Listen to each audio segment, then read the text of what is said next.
A to D conversion पर ई lecture में आपका स्वागत है। देखिए, एनालॉग टू डिजिटल या डिजिटल टू एनालॉग कन्वर्जन की बात करने से पहले हम ये देखते हैं कि एनालॉग सिग्नल क्या है और डिजिटल सिग्नल क्या है। ज़्यादातर सिग्नल जो फिजिकल प्रोसेसेस में होते हैं वो एनालॉग किस्म के होते हैं। एनालॉग सिग्नल का मतलब है continuous with respect to time, लगातार हर क्षण उनका कोई स्पेसिफिक वैल्यू होता है और उनका रेजोल्यूशन इनफाइनाइट है, मतलब समय के छोटे से छोटे पार्ट के लिए भी उनका मान बदल सकता है। इसके कुछ एग्जांपल हम अगर देखें एनालॉग सिग्नल के, तो जैसे एक थर्मोकपल का आउटपुट है या स्ट्रेन गेज ब्रिज का आउटपुट है, ये सब एनालॉग सिग्नल्स हैं। और डिजिटल सिग्नल्स क्या हैं? ये डिस्क्रीट होते हैं और इक्वल स्टेप्स में बटे हुए रहते हैं। इक्वल स्टेप्स में इनका मान बदलता है, तो निश्चित रूप से इनका रेजोल्यूशन, जो इनका एनालॉग काउंटर पार्ट है जिससे ये कन्वर्ट होकर बने हैं, उनसे कम होता है, क्योंकि इसमें जो है हर पॉइंट पर मान नहीं बदलता है, हर समय के लिए मान नहीं बदलता है।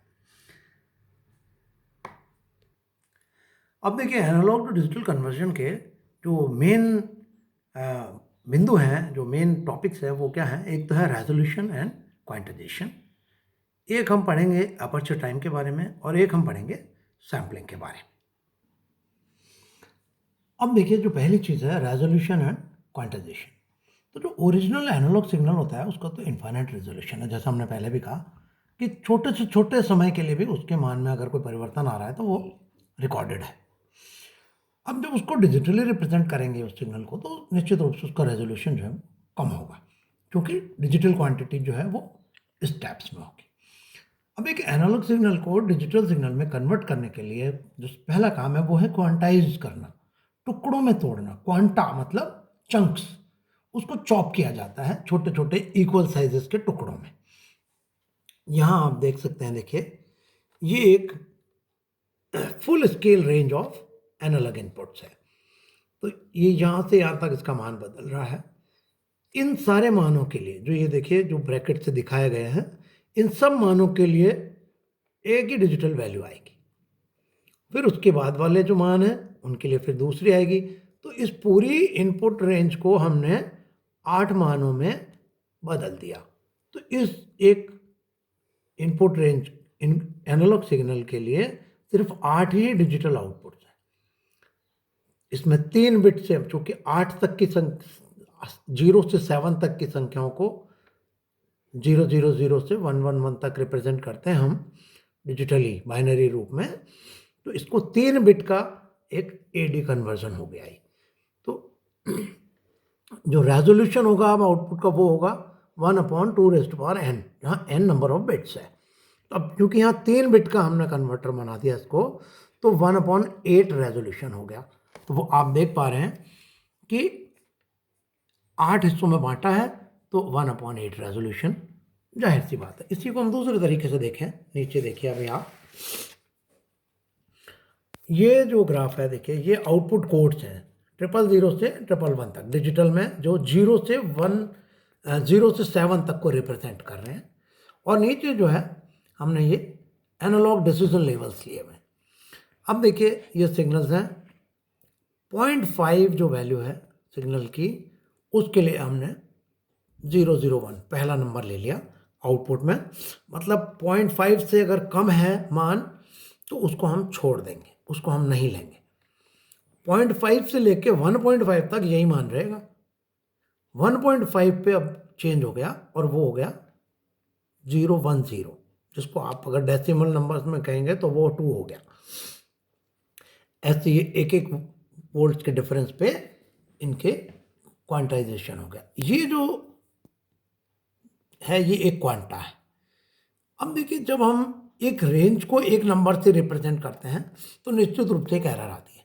हमने 0 से 0.5 तक के जो भी मान है उनको 0 कर रखा है, और 0.5 से 1.5 तक के जितने भी वैल्यूज़ हैं उनको हमने 1 मान रखा है। इसका मतलब कि एनालॉग से डिजिटल में आने पर कुछ एरर इंट्रोड्यूस हो गई, ये क्वांटाइजेशन एरर कहलाती है। यहाँ देखिए, this is quantization error. When analog signal is 0, उस समय कोई एरर नहीं है, क्योंकि दोनों वैल्यूज एनालॉग और डिजिटल दोनों वैल्यू सेम है। लेकिन जैसे जैसे हम 0 से 0.5 की तरफ जाएंगे ये एरर बढ़ेगा, एरर बढ़ता जा रहा है। जब हम 0.5 पे आ जाएंगे तो वो एरर जो है वो खत्म हो जाएगा, वो नेगेटिव से पॉजिटिव की तरफ हो जाएगा एरर, क्योंकि उसकी वैल्यू जो है 0.5 है लेकिन अब इंडिकेशन 1 होने लग गया, एंड सो ऑन। तो ये एक सॉ टूथ वेव फॉर्म की तरह से क्वांटाइजेशन एरर जो है यहाँ पर दिखाया गया। तो ये इस तरीके से हम एनालॉग सिग्नल को क्वांटाइज करते हैं, टुकड़ों में या स्टेप्स में बांट देते हैं। तो इससे जो है रेजोल्यूशन निर्धारित होता है डिजिटल सिग्नल का। अब हम अगले पॉइंट पर चलेंगे। तो देखिए इसमें से रेजोल्यूशन एंड क्वांटाइजेशन, क्वांटाइजेशन ये हमारा कंप्लीट हो गया। अब हम जो नेक्स्ट देखेंगे वो है अपर्चर टाइम।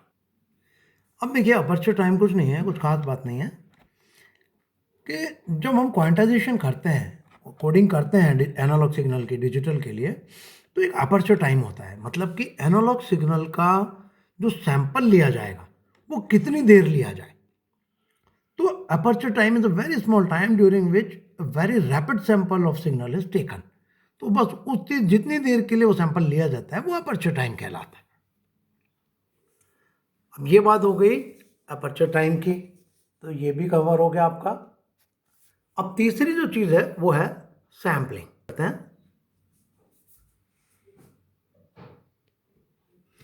अब देखिए सैम्पलिंग जो डेटा की जाती है एनालॉग सिग्नल की, वो एक पर्टिकुलर इंटरवल ऑफ टाइम के लिए की जाती है, लगातार नहीं की जाती है सैंपल जो ले रहे हैं हम, क्योंकि जो कम्युनिकेशन चैनल है वो बहुत सारे वेरिएबल्स उनको शेयर करते हैं, तो इसलिए बहुत शॉर्ट टाइम के लिए की जाती है। तो सैम्पलिंग का जो मेन पर्पज़ है वो यही है कि जो डेटा प्रोसेसिंग और डेटा ट्रांसमिशन के जो चैनल्स हैं उनका बहुत एफिशिएंट यूज़ हो। तो अब जब एनालॉग सिग्नल को सैंपल करते हैं तो एक ट्रेन ऑफ सैम्पलिंग सिग्नल्स वो हम यूज़ करते हैं, जो एक बहुत ही एक्सट्रीमली शॉर्ट ऑन टाइम होता है उसका, जो टोटल पीरियड सिग्नल का होता है उसकी तुलना में बहुत ही छोटे टाइम के लिए ऑन होता है, उतनी देर उसका सैंपल लिया जाता है। और सैम्पलिंग का जो सिंपल रिजल्ट है वो ये है कि हमने एक तरह से एनालॉग सिग्नल को मल्टीप्लाई कर दिया यूनिट एम्पलीट्यूड की पल्सेस से। ये सैम्पलिंग का मेन जो है नतीजा है। अभी हम इसको एक डायग्राम से समझने का प्रयास करेंगे वेव फॉर्म से। अब देखिए ये एक हमारा कोई एनालॉग सिग्नल है जिसको कि डिजिटल में कन्वर्ट किया जाना है, इसकी सैम्पलिंग होने वाली है। तो अब हम क्या करेंगे, सबसे पहले ये देखिए, अब ये है सैम्पलिंग पल्सेस, ये इक्वल इंटरवल वाली पल्सेस हैं, इनका यूनिट जो है एम्पलीट्यूड है। अब क्या करते हैं, एक तरह से इन दोनों सिग्नल्स को मल्टीप्लाई कर दिया तो ये इस तरह का नतीजा आ गया। देखिए ये जो है ये सैम्पल्ड सिग्नल कहलाता है, दिस इज सैम्पल्ड सिग्नल। ये पल्सेस और जो एनालॉग सिग्नल है उनका मल्टीप्लिकेशन हो गया और इसी को हमने अब इस तरह से रिप्रेजेंट कर दिया है। तो ये सैम्पल्ड एंड हेल्ड हो गई, ये सैंपल ले लिया गया है। तो ये एक बहुत ही साधारण सा, इससे आपको क्लियर हो गया होगा कि सैम्पलिंग किस तरीके से एनालॉग सिग्नल का किया जाता है। ये अभी डिजिटल में कन्वर्ट हो गया, देखिए ये स्टेप्स में बदल गया। जो ग्रीन लाइंस आपको दिख रही हैं वो जो है डिजिटल में कन्वर्जन, वो डिजिटल लेवल्स हैं, एनालॉग सिग्नल के कॉरस्पॉन्डिंग डिजिटल लेवल्स आपको दिखाई दे रहे हैं यहाँ पर। अब देखिए सैम्पलिंग में ही हम आगे बढ़ते हैं। तो जिस तरह से हमने ट्रेन ऑफ पल्सेस की मदद से सैम्पलिंग कर ली, अब जो मेन बात है एक होती है sampling theorem. Sampling theorem states that if the highest frequency content in the input signal is fH hertz, then input signal can be recovered without distortion if it is sampled at a rate of at least 2 fH samples per second. This is called Nyquist rate. मतलब input signal का जो highest frequency component है वो अगर fH hertz का है तो sampling को उससे डबल फ्रीक्वेंसी पे हमें करना पड़ेगा सैम्पलिंग का, अगर हमें उस एनालॉग सिग्नल को पूरी तरह से ज़रूरत पड़ने पर रिकवर करना है तो बिना डिस्टॉर्शन के। तो ये जो कहलाता है Nyquist रेट कहलाता है, twice the frequency of highest frequency content in the input signal, ये Nyquist रेट है। तो लेकिन ये तो मिनिमम कम से कम इतनी फ्रीक्वेंसी पर तो सैम्पलिंग करनी ही पड़ेगी, ऐसा है। एक्चुअल में जब सैम्पलिंग की जाती है तो कम से कम 5 गुना फ्रीक्वेंसी जो इनपुट सिग्नल का हाईएस्ट कंपोनेंट है उससे 5 टाइम्स 5 एफएच पर हम सैम्पलिंग करते हैं और उससे भी ज़्यादा पे करते हैं, जिससे कि नॉइस के और नॉन साइनसॉइडल फिल्टर के इफेक्ट जो है वो खत्म हो जाते हैं। अब सैंपल एंड होल्ड सर्किट जो है वो एक लो पास फिल्टर की तरह काम करता है, जिसका कट ऑफ फ्रीक्वेंसी जो होता है वो सैम्पलिंग फ्रीक्वेंसी का हाफ होता है, fs/2, और जहाँ पर fs जो है सैम्पलिंग फ्रीक्वेंसी है। तो ये अभी हमारे ए टू डी कन्वर्जन के जितनी भी बेसिक कंसेप्ट हैं उनकी बात हो गई। तो हमने ए डी कन्वर्जन के जो बेसिक प्रिंसिपल्स हैं एनालॉग टू डिजिटल कन्वर्जन के, resolution, quantization, aperture time, sampling वगैरह के बारे में हमने जान लिया। अब अगले लेक्चर में हम ए टू डी कन्वर्टर हम उस की बात करेंगे और फिर डी टू ए कन्वर्टर की भी बात करेंगे। Thank you very much.